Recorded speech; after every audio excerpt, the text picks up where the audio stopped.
Tov, bonsoir tout le monde. Je m'appelle ענת רחל בר-צבי, קוראים לי ענת רחל בר-צבי, ואני מלמדת שיעורי עברית. Je donne des cours de conversation en hébreu chez Kalita. Et d'abord, je voudrais remercier רשות הקליטה à la mairie de Tel Aviv, à l'île Douncet, boutique לעברית, et bien sûr qu'à Kalita pour cette occasion magnifique. Merci beaucoup. Je parlerai en français, mais je vais ajouter des mots en hébreu. Alors, le titre de mon discours, de notre conversation est en hébreu, Hatsa'ar lo ya'atzor et simcha. Le chagrin ne va pas arrêter la joie. J'ai choisi ce titre pour notre conversation et je crois que d'ici et jusqu'à la fin, vous allez comprendre pourquoi. Et une autre question que je voudrais donner une réponse à elle, c'est le fait qu'aujourd'hui, Kavav Nissan, Erev Yom HaShoah, la veille de Yom HaShoah, c'est mon anniversaire chaque année. Je suis née avant Yom HaShoah. Qu'est-ce que la vie veut me dire par cela? Est-ce que je suis née pour réparer les chagrins, pour transformer les chagrins en une joie? Alors, comme je dis, et je m'appelle Anat Rachel, et comme tout ou beaucoup de gens de la deuxième génération, je suis appelée d'après mes deux grandes-mères qui ont décédé pendant la Shoah, Hana et Rachel. Quand je suis née, ma tante Shoshana, déportée aussi, elle a entendu l'intention de mes parents de m'appeler Hana Rachel, et soudain elle a dit à mes parents, on vit ici à Médinat Israël, à l'État d'Israël. C'est très important de donner cette fille, ce bébé, un nom plus israélien, plus moderne, moins galoutique. C'est pour ça que je m'appelle Anat au lieu de Hana. Et mes parents étaient très âgés à cette époque. Ma mère avait presque 45 ans et mon père 51 ans. Et pour les deux, c'était leur deuxième chapitre. Et mon père a vécu à Cracovie. Et pendant la guerre, il a perdu sa femme, sa première femme, et ses deux garçons, des enfants Reuben, à l'âge de 11 ans, et Joseph, à l'âge de 13 ans. Il a perdu aussi ses parents, ses frères et ses 5 sœurs. Ma mère, née à Vilnius, Yerushalayim Delita, comme on l'appelle, elle a perdu ses parents, sa sûreté et sa vie normale.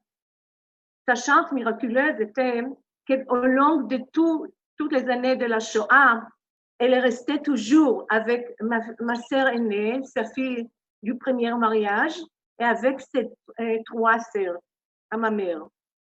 Dans le camp, elles ont reçu l'appellation les cantettes de fous. Et pourquoi? Parce que chaque nuit, avant de dormir, elles ont parlé en voix haute et elles étaient très actives. Elles ont fait aussi des bêtises qui n'étaient pas habituelles à cette époque. Après la Shoah, de la famille de mon père, c'est que mon père et ses 2 frères qui sont restés. Et de la famille de ma mère, c'est elle et ses sœurs, et ma sœur aussi, ma sœur aînée, et tous les frères de ma mère. C'était aussi miraculeux. Les histoires dures qu'ils m'ont racontées étaient que, par exemple, ma mère m'a raconté qu'elle a cuisiné, elle a fait, on dirait, une soupe de la peau de pommes de terre pour ma sœur affamée, et une femme allemande. 1, 2. Elle a versé toute la soupe et elle a frappé aussi. Ou quand elle a essayé de vendre un peu de nourriture, elle était frappée 15 fois dans son dos. Et mon père, mon bon père, que toute sa vie voulait que je me souvienne que j'ai eu un bon père, lui, il était squelettique. Il a pesé 42 kilos sur la mesure de 1,85 m. Et quand j'avais l'habitude de couper ses cheveux, une chose qu'il a beaucoup aimé, j'ai vu toujours une cicatrice ici. C'était un souvenir d'un coup de hache qu'il a reçu d'un officier nazi. Quand mon père a pris sa retraite, et moi j'ai 15 ans, il avait l'habitude de s'élevait avec moi, de se réveiller chaque matin, de me préparer un petit déjeuner, des sandwichs pour le lycée, parce qu'il voulait que je me souvienne que j'ai eu un bon père. Il a dit, אני רוצה שתזכרי שהיה לך אבא טוב. Après, vers la fin de sa vie, il m'a dit toujours, sois bonne, spécialement envers tes enfants et envers les enfants en général, dans leur tout. Les autres histoires de ma mère étaient sur la dysenterie, une maladie qui a failli de la tuer. Et le fait qu'elle se réveillait chaque matin avant toutes les prisonnières dans le camp pour se laver dans le long gelé d'une fleuve qui est passé dans leur camp. Et après, c'est elle qui était responsable sur la gymnastique, car avant la guerre, elle était une étudiante de ce domaine de la gymnastique. Mon père est décédé il y a 41 ans et ma mère il y a 34 ans. Comme fille, comme un enfant, je me souviens que mon père avait l'habitude de rester allongé dans un état d'esprit très sombre et il a presque évité la vie normale ou la bonne vie. Il avait l'habitude d'aller au travail, il a travaillé dans le SNCF israélien, dans la Rakevet. Il a aimé d'acheter la nourriture pour la maison et le focus, il s'est concentré sur les pains. On a eu toujours plein de pains qui étaient après congelés et des conserves qu'on a trouvées des années après sa mort. Et en fait, le seul joie qui l'ont touché était lié aux enfants de la famille parce qu'il a beaucoup aimé des enfants et elles étaient aussi liées à moi et à ma mère. Parce que moi aussi, j'étais comme un miracle. Je suis née aux enfants qui étaient tellement adultes à cette époque. Et malgré le fait que mes parents étaient tellement heureux d'avoir une nouvelle vie avec moi, les résidus, le reste de la Shoah, ont apparu à chaque occasion et m'ont beaucoup marqué ma vie. Excusez-moi. Quand mon père voulait me nourrir avec un œuf, il a ajouté toujours une appellation très effrayante, très menaçante sur chaque cuillère. Il a dit « Zedam, ça c'est du sang, ça c'est peta, c'est une blessure ». Et il a dit encore des autres mots que j'ai oubliés, heureusement. Ou il m'a pris sur ses genoux quand j'avais 4 ans et il m'a demandé « Qu'est-ce que tu feras quand je serai mort ?» Ou « Qu'est-ce que tu préfères, que je meure ou que toi et ta mère et moi, on va divorcer ?» Je ne sais pas d'où il a eu cette question, mais bon. Et ma mère, elle, c'était une autre histoire. C'est une femme qui a beaucoup, et toujours, elle a beaucoup aimé la vie. On a vécu à Kiryat Chaim, en français, c'est la cité de la vie, pas loin de la plage, de la mer, où on a baigné, on a eu l'habitude de se baigner presque chaque jour. Ma mère a transformé son talent de tennis en raquette. Elle était la championne des raquettes. Elle a aussi faisait le vélo et comme ça, elle a pu arriver facilement à la seule salle de cinéma, Kiryat Chaim, et elle a pu rendre des visites chez sa famille qui habitait autour de nous. Elle a lisé beaucoup de livres en russe, en anglais, en français, et elle a aidé tous les Olim Chadashim de trouver un travail. Ensuite, quand moi j'étais plus grande et j'ai demandé son aide de trouver un travail, elle m'a dit « Tistadri be'atmer » te débrouille toi-même. Et c'était comme ça. Chaque vendredi, ou presque chaque vendredi, elle avait l'habitude d'inviter chez nous tous les amis qu'elle a rencontrés. Elle a joué le petit accordéon qu'elle a amené avec elle de Landsberg en Allemagne quand elle a fait son alia. Et de toutes les chansons qu'elle a jouées, je me souviens de Sherale, que je vais jouer tout de suite, Krakowiak, une chanson polonaise, et Sous le ciel de Moscou. Je me souviens aussi que ma mère voulait m'entraîner et elle m'a donné toujours des instructions de bouger. nous, tisserie, nous, nage, nous, saute. Alors, je vais faire une petite pause et je jouais cette chanson, Shir Alem, qui est plutôt une chanson chassidique. C'est pas vraiment une chanson, c'est une mélodie.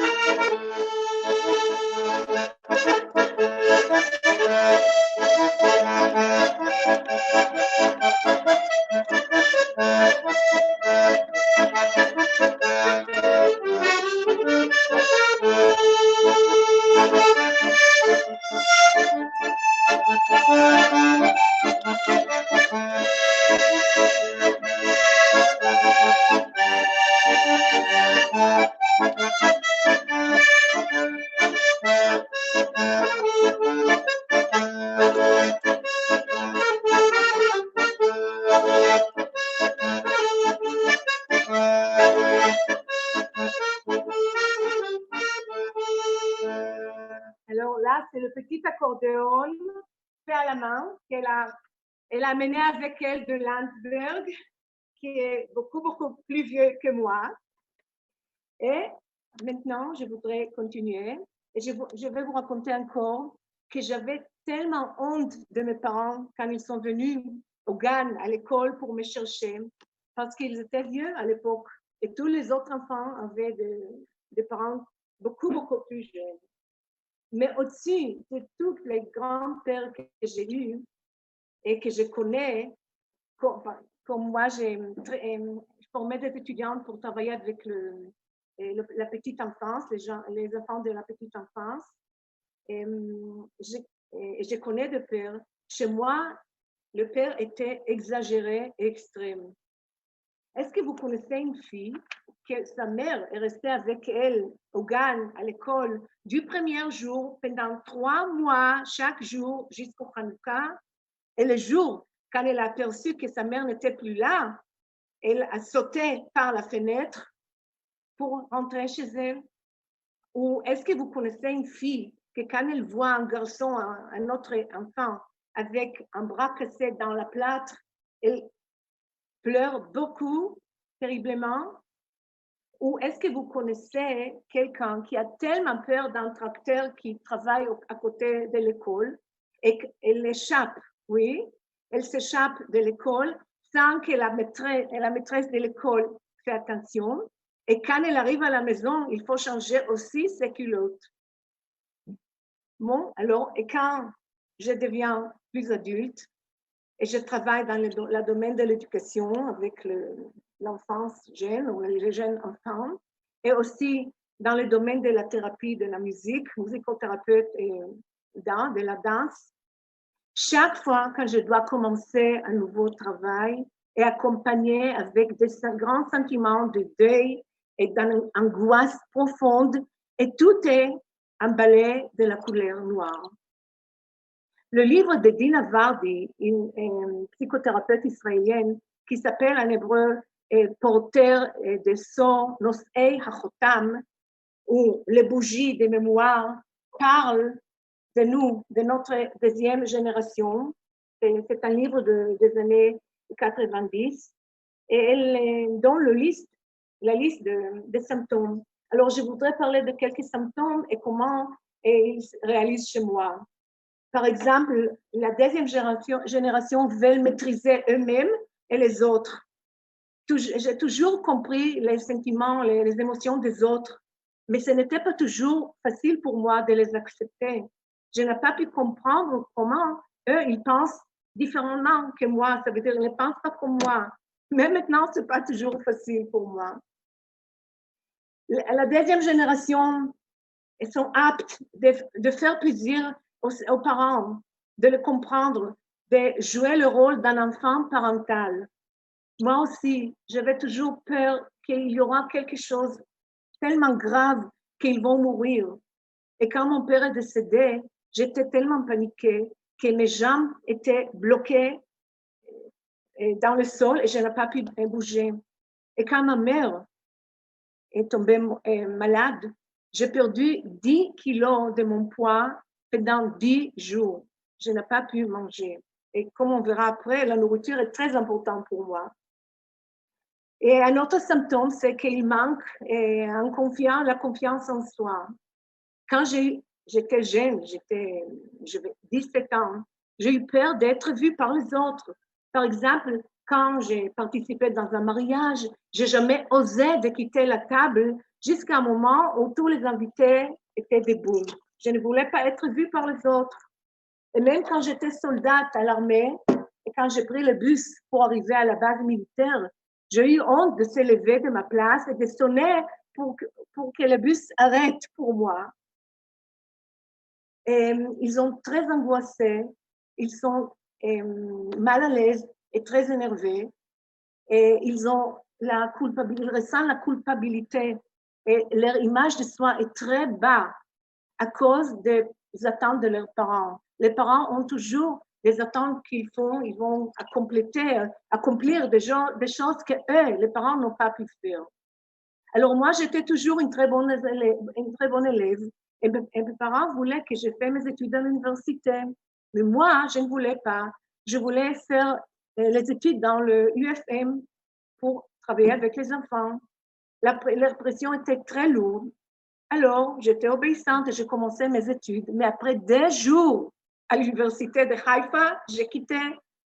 Mon père disait, ah, je savais que ma fille avait beaucoup de talent, mais je n'ai jamais imaginé qu'elle va terminer l'université dans 2 jours. Alors, c'était un sens d'humour noir. Bon, et tout, je continue. Et chez eux, tout doit être comme il faut. Là, je n'ai pas un exemple. Et, les parents de la deuxième génération ont du mal à contenir les douleurs de leurs enfants auxquels ils sont blessés. Alors moi, quand j'ai eu l'habitude de raconter à ma mère que quelqu'un m'a blessé ou m'a vexé, alors elle disait toujours le même mot énervant. Non, c'est shum davar. Non, c'est rien. Qu'est-ce que tu veux? C'est rien par rapport à la Shoah. Elle n'a pas dit ça, mais elle a dit non, c'est rien. Et j'ai arrêté de lui raconter.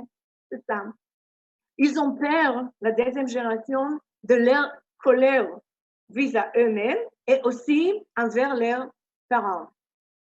Vers la fin de la vie de ma mère et après le décès de mon père, j'ai achevé, une fois j'ai réussi d'exprimer ma colère sur la façon où j'étais élevée. Et ma mère m'a dit, elle m'a donné une réponse qui a neutralisé toute ma colère tout de suite. Elle a dit, Anati, j'ai fait le mieux que je savais. Et après, elle a ajouté, mais sache, j'ai eu tellement plaisir de toi. Et souvent, j'utilise cette dernière phrase quand je vais vraiment renforcer quelqu'un. Et j'ai tellement plaisir de lui ou d'elle. Et un autre symptôme, c'est qu'ils ont eu du mal à poser des limites claires. Et moi aussi, ça veut dire, j'ai élevé mes enfants sans leur dire non. J'ai eu du mal à leur dire non.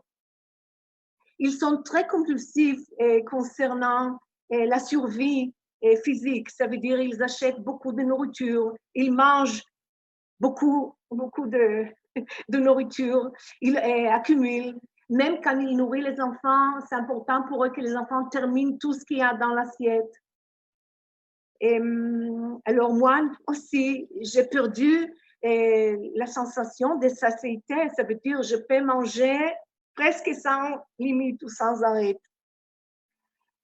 Ils souffrent d'une inquiétude, d'une angoisse très extrême concernant leur propriété. Et moi, je le ressens toujours. Et même quand mon père a pris cette retraite, j'avais 15 ans. Et j'ai eu peur qu'on n'aura pas des choses à manger. On va souffrir du faim, oui. Et bon, il s'inquiète que les enfants vont disparaître.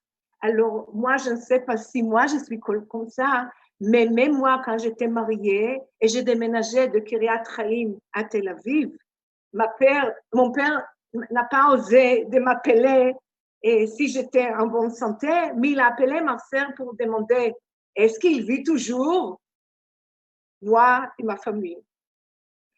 Et un autre symptôme qui est important, c'est l'absence d'intimité. La maison où j'étais élevée à Kiryat Chaim était aménagée par mes parents, mais c'était aménagé d'une façon tellement illogique que leur chambre était à côté de la mienne et ils ont dû passer par ma chambre pour arriver aux toilettes ou à la cuisine. J'ai jamais eu ma vie privée ou mon intimité là-bas. Et après, il manque de sûreté, ils sont méfiants par rapport aux gens qui sont hors de la famille et ils veulent avoir la sûreté ou la confiance, mais la joie et l'aspiration d'exprimer leurs émotions et la créativité, pour eux, ce sont des luxes inimportants.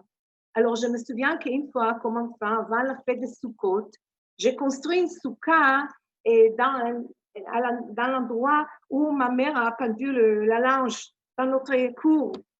Et ma mère a dit que ce n'est pas utile. Elle a détruit tout. Bien sûr que j'étais très déçue. Je voulais avoir une soukha. Et pour elle, ce n'était pas utile. Pour elle, la vie est toujours menaçante. Ils rient de l'extérieur, mais à l'intérieur, ils pleurent. Et ils ont du mal à contenir leurs émotions et les exprimer. C'est une chose que je ressens même aujourd'hui. Par exemple, pour moi, ce n'est pas naturel de dire à mes enfants qui sont grandes, je vous aime, אני אוהבת אתכם. Je les embrasse, je les enlace depuis toujours, mais le parole ne sort pas de ma bouche facilement. Et malgré tout cela, je pense que la vie m'a demandé des autres choses. Comme je vous ai dit, je suis créée comme un miracle. Chaque naissance est un miracle. Mais chez moi, il y avait une dimension en plus. C'était le jour de l'élection. Et ma mère, qui est restée chez ma sœur à Givatayim, à côté de Tel Aviv, elle a précipité de rentrer par les trains de vie. Et j'ai dit les trains de vie, oui, à Kiryat Chaim, au nord de Haïfa, la cité de la vie, pour voter. Le dernier train de Tel Aviv a commencé à rouler, mais ma mère n'a pas renoncé. Elle a commencé à courir après le train et finalement, elle est entrée dans le train pour arriver et voter et pour arriver à la maison, chez mon père, avec mon père, et pour me donner une nouvelle vie. Quand elle a découvert qu'elle est tombée enceinte, les médecins lui ont injecté un produit pour qu'elle avorte, parce que c'était tellement dangereux à cette époque d'être enceinte et à cet âge. Mais la force de la vie a gagné et je suis née. Ma mère est devenue maman en plein poste, en plein temps. Et quand ma fille est née, ma sœur est née à Vilnius, c'était une nourrice qui habitait chez eux, qui a élevé ma sœur. Bon, et le cheminement de l'amour vrai ou l'amour véritable n'est pas facile. Et c'est comme ça qu'était notre vie ensemble. Il y avait beaucoup d'amour, mais ça n'a jamais été facile. Au début, ma mère ne savait même comment changer mes couches. Et mon père, qui était fou d'amour pour moi, il a semé dans mon âme de peur, plusieurs peurs. Et comme ça, et ainsi, du moment de ma naissance, j'ai dû jouer ou bouger ou faire avec le grand chagrin et même des primes de mon père et la grande volonté de ma mère d'être dans la joie, d'être joyeux et de faire les autres. Pas faire les autres, mais rendre les autres heureux et joyeux. Elle m'a toujours transmis le message que là, Sham, Ayali Akol, là-bas j'ai eu tout, jusqu'à un moment où tout était enlevé au prix de moi. Mais ici, pour Be'eretz Israël, Ani, Me'usheret, ici, à l'état d'Israël, je suis heureuse parce que ici, je peux respirer. Kan Ani Yechola Linshom. Quand j'ai grandi, à l'âge de 9 ans, elle m'a acheté un accordéon pour moi. Elle m'a poussé toujours de jouer et de danser. Et Et comme ça, quand je cherchais toujours ma vocation dans la vie, la signification de ma vie, j'ai décidé de faire les études de la musico et danse-thérapie. Et dans l'examen d'entrée, je jouais et je chantais la chanson Eli, Eli de Hannah Senesh. Et bien sûr que j'étais admise. Alors maintenant, je vais vous montrer l'accordéon qui a presque 60 ans, donc aujourd'hui, j'ai 68 ans, alors l'année prochaine, il va fêter.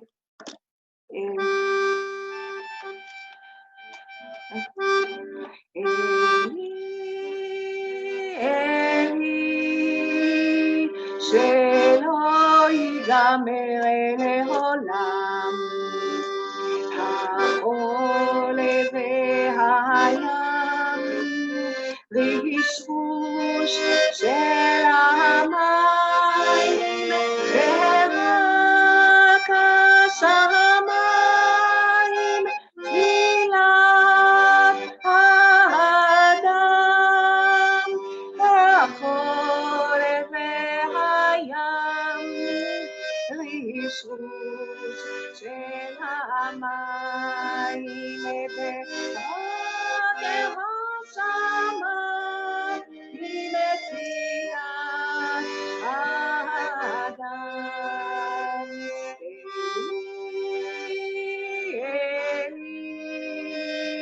שלא ייגמר לעולם, החורף והים, רישרוש של המים, ורק השמיים, תפילת האדם, החורף והים, רישרוש של המים, ורק השמיים, תפילת האדם.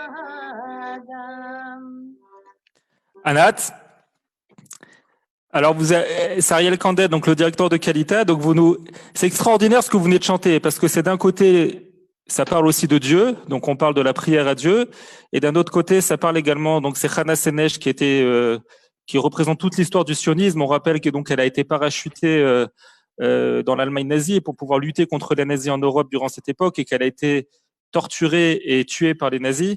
Alors, ça vous fait quoi aujourd'hui? On est en 2020 et vous chantez ça, le sionisme, le judaïsme, Dieu, devant des olim qui nous regardent. C'est extraordinaire. Oui, je suis d'accord avec toi. Et tu vois, c'est le cadeau de la vieillesse. Bon, je ne suis pas tellement vieux, mais j'ai quand même 68 ans. Et je ressens que l'âge et même le vécu terrible de la vie m'apporte et me renforce ou m'approche à ma vocation dans la vie. Et on verra dans la suite, dans quelques minutes, j'espère de terminer tout ce que je voulais dire. Alors, tu verras, je parle de ça et j'arrive aussi à le chassidisme. Ok. Parce que Dieu, c'est une partie essentielle de moi. Et même ma mère et mes parents sont venus de familles traditionnelles et même religieuses. Mais après la Shoah, ils ont tout lâché. Ça veut dire chez nous, on n'a pas allumé les bougies de Shabbat et on n'a pas mangé une nourriture cachère, mais quand même, on a jeûné à Yom Kippour et on est allé au fête de Tishri à la synagogue. Mais quand ma mère est tombée gravement malade et j'étais tellement furieuse, j'ai dit, et je suis énervée contre lui, alors elle a dit, ne commence pas avec lui.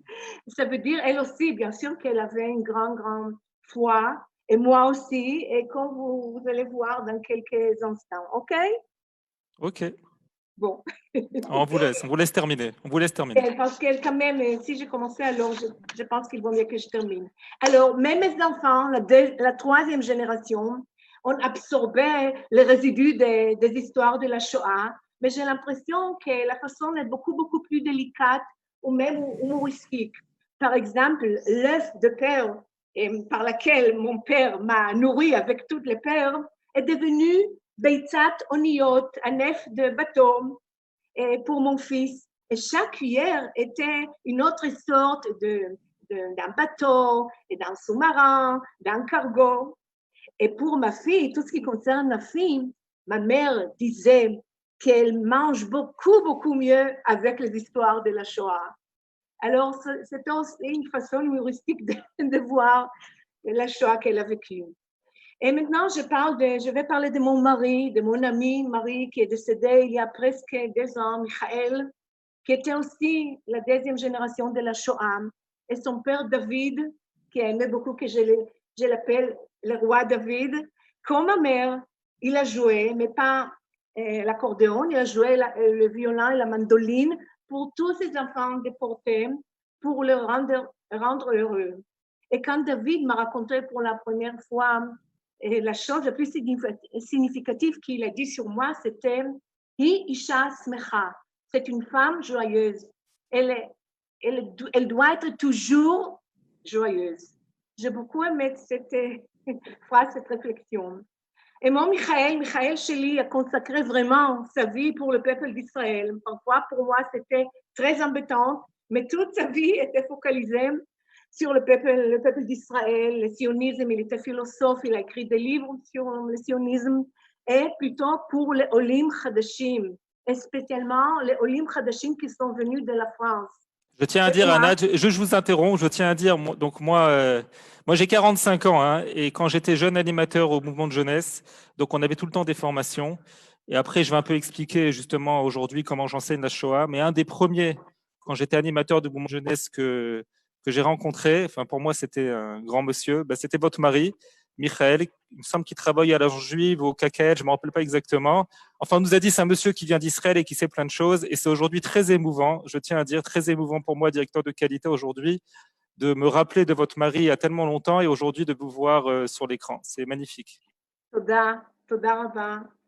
Bon, et moi, dans mes recherches sans arrêt, après la sensation de la vie et de la joie, et ma recherche, j'ai toujours cherché une guérison pour l'âme, parce que mon âme était quand même perturbée.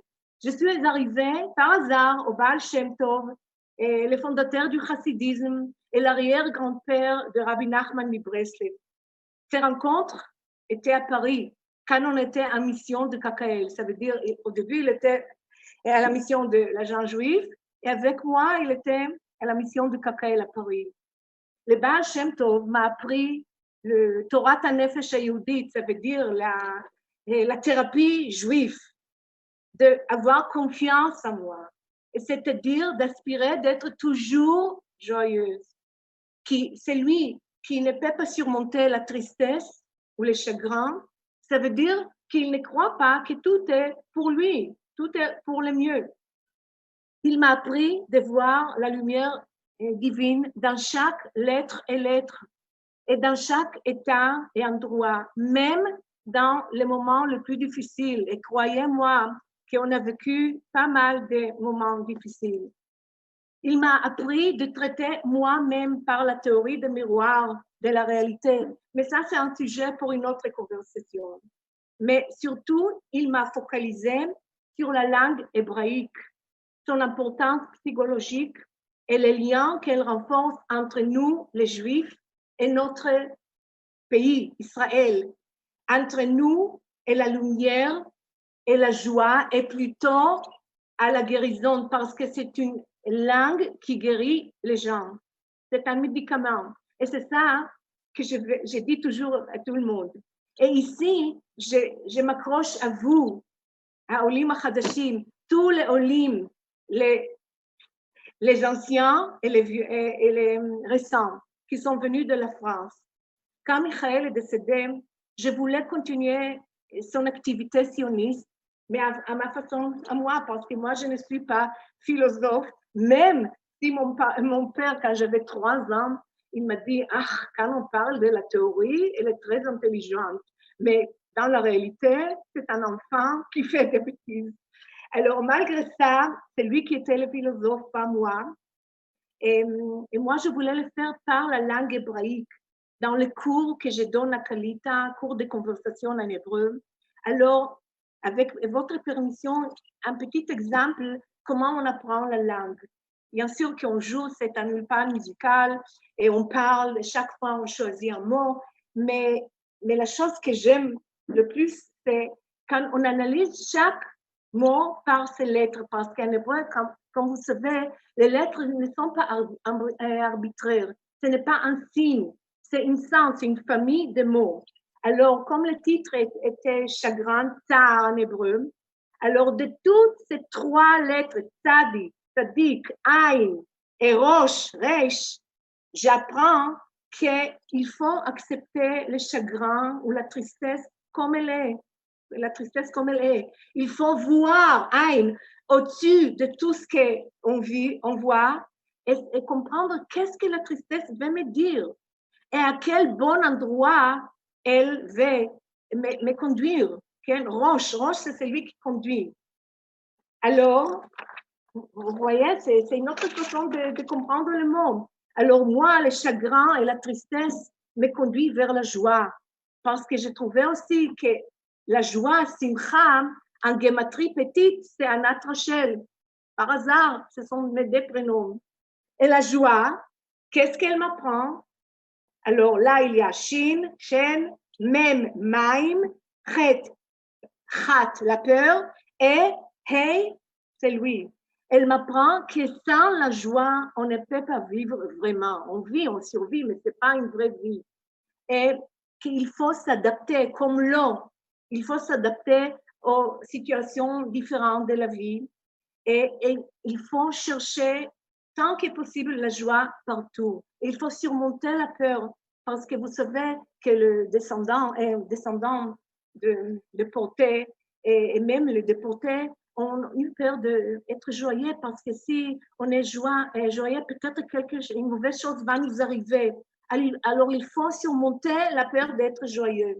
Et il faut croire à nous et à la vie. Alors, je crois que c'est vraiment une dimension très importante que la langue nous donne. Et avant de terminer, je voudrais raconter une histoire courte du Baal Shem Tov sur la Simcha. Alors, une fois, à Simchat Torah, tous les disciples du Baal Shem Tov étaient joyeux, ils ont dansé, ils ont bu beaucoup du vin de la maison de Baal Shem Tov. Et sa femme, Hana, avait peur qu'il n'y aura pas assez de vin pour Kiddush et Havdalah. Alors, elle lui a demandé de leur dire d'arrêter de boire et de danser. Le Baal Shem Tov lui a dit, tu as raison, va-toi et dis-leur d'arrêter de danser et de rentrer chacun chez soi. Et quand elle a ouvert la porte de la pièce, de la salle où les disciples ont dansé, elle a vu une couronne de fées autour de leur tête. Et elle-même est allée pour les rapporter du vin à volonté. Son mari lui a demandé, le Baal Shem Tov, nous, Amar Lahem she'ilchu, est-ce que tu leur as dit d'aller à la maison, rentrer chez eux? Elle a dit, va toi-même et dis-leur d'aller. Alors, bien sûr qu'il ne faut pas expliquer, elle a compris que la joie est au-dessus de tout. Et moi aussi, je voulais nous féliciter dans cette journée tellement triste et dans cette époque tellement bizarre qu'on sache nous-mêmes de trouver la joie dans toutes choses, aussi petites que grandes, et qu'on va transformer la coronavirus à une couronne d'une vie et de la lumière. תודה רבה. Yom HaZikaron, la Shoah et la Gvura. La journée du souvenir pour la Shoah et l'héroïsme. Que la mémoire de ceux qui ont été exterminés soit bénie et éternelle.